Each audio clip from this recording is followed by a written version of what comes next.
Kepanikan mewarnai kebakaran yang melanda pemukiman padat penduduk di Jalan Sultan Abdullah II, Kelurahan Talo, Kecamatan Talo, Kota Makassar, Sulawesi Selatan pada Jumat 31 Juli 2026 dini hari, di mana kebakaran itu menghanguskan setidaknya 57 rumah di wilayah tersebut.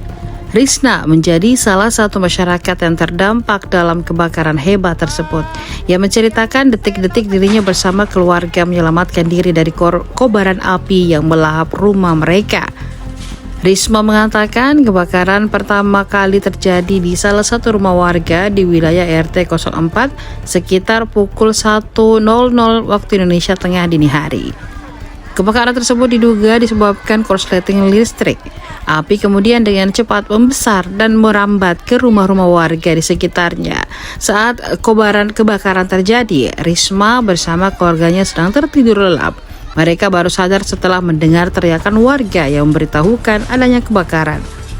Namun saat terbangun, kobaran api sudah berada di bagian belakang rumahnya, tepatnya di sekitar toilet.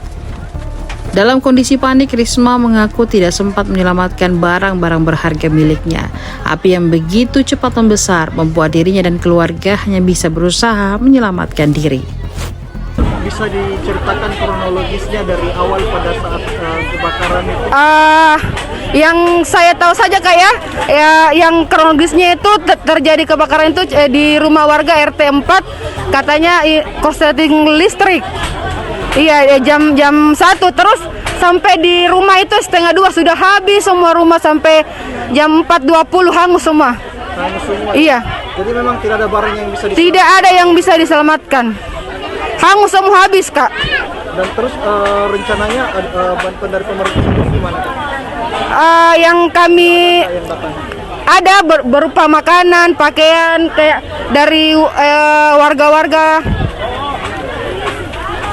Download Tribun X sekarang, menghadirkan lokal menjadi Indonesia.